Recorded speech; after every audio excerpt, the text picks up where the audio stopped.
You just got orders to move to NAS PAX and you're not sure exactly what that's going to look like. Here are 5 questions that you should answer before you make any big decisions.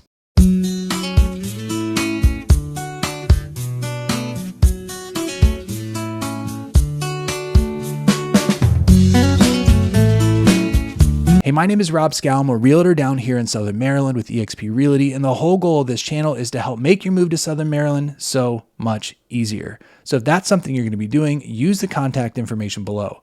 Call me, text me, and I'd be happy to help any way that I possibly can.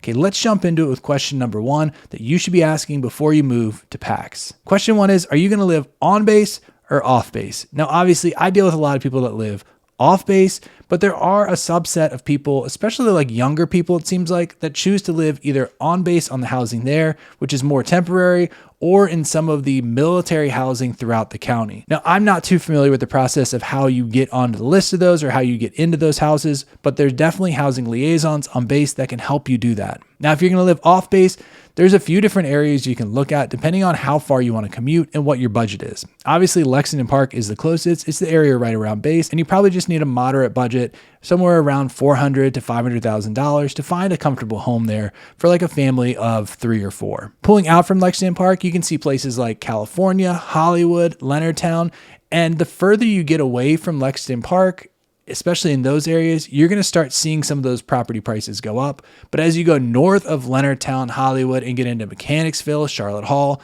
property prices tend to go down because you're getting further away from base and the commute is getting a little bit longer. And a sleeper that a lot of people look at when people are looking for a home on the lower side, maybe in that $300,000 to $400,000 range, is looking over at Lusby. So Lusby is in Calvert County, which is across the Solomons Island Bridge. And people like it because it is cheaper, but I will warn you right now, it's cheaper because the commute to PAX River is a little bit more variable. Because you're dealing with a 2-lane bridge, if it gets shut down, the traffic can be a nightmare. And even on a regular day, so many people are trying to get over the bridge and back over the bridge at the end of the day. It can really be a traffic headache. Question number 2 you're probably wondering is, how does your BAH really hold up here? Now, it's really variable. And I'll be honest with you, with the way interest rates are right now, it's stretching less than it did before. But I have the rates up on the screen for you right now. And I'd say that if you're one of those E5 through E7s, you're probably looking at today's rates with a VA loan, 5% down, 6% interest rate. It's going to offset about 3/4 of your housing costs. Now, if you're an officer and you're at an O3 or an O4, and you're looking at those homes in the $500,000 to $600,000 range, it's going to be the same thing. It's going to offset about 3/4 of your housing costs. So no, in most cases, you're not going to see your BAH cover all your housing costs, but it does cover a significant portion. And honestly, with the way rentals are right now and the market being a little bit soft, you may have a better chance of finding a rental that your BAH completely covers compared to buying a house with your VA loan. Question number 3 that you should be looking at are schools. Now, PAX River does not have a school on base. It does have a daycare that has limited entries, but it doesn't have like a K through 12 schooling system on base.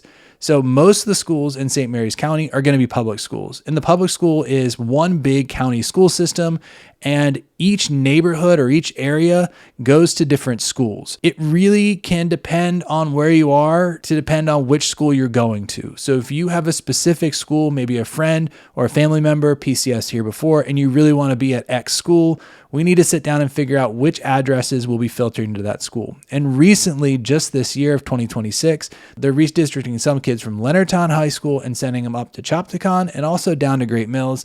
And there's a possibility in the school year of 2027, they're going to do a similar redistricting through the elementary schools and the middle schools as well. Now, there are some private schools as well. They're more focused in the center part of the county. There's one down in Ridge too, and those are really K through 8, but there is a private high school called St. Mary's Riken that is right in Leonardtown as well. Question number 4 is, what's the commute actually like? And my answer to that is, it depends. If you're in Lexington Park, it's really not that bad. And I'll pull it back a little bit here. We're not a big metro area. We're a suburban area that's surrounded by a lot of rural area.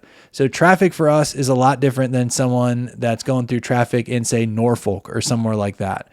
So take it with a grain of salt when I say it's trafficy, because it's not as bad as areas like around Norfolk. So yes, there's traffic in and around the base. Lexington Park, you're going to have the shortest commute, and then you're just going to start seeing a longer commute the further you go out from base. I'd say the one that's the most variable is that commute from PAX to Lusby. But again, the property prices really do sway a lot of people to make that jump over to Calvert County. But time-wise, if you're in the northern part of the county on a regular day, like in that Mechanicsville area, you're probably looking between 30 and 45 minutes. If you're in California, which is kind of coming down a little bit, down 235, that's going to be around 15 to 20 minutes. Leonardtown, probably 25 to 20 minutes. And then Lexington Park, you're looking at maybe 10 minutes. And then you can go south of base as well. And again, it's probably, depending on which area of south of base you are, maybe 15, maybe 20 minutes or so, because you're actually going against the grain of traffic. And question number 5 I hear all the time is, when should we reach out to a realtor? Look, I know it feels like it's a little bit early if you reach out months ahead of time, but I gotta tell you, the easiest thing to do is to reach out as soon as you have an idea that you are gonna be PCSing. Even if it's 6 months out, even if you're not positive you're gonna be moving to this exact area, it's one of those things you might as well start getting your ducks in a row, because when it does happen, we all know the military likes to move slow until it doesn't. It can just happen really quick, and it's better to have everything where you want it to be.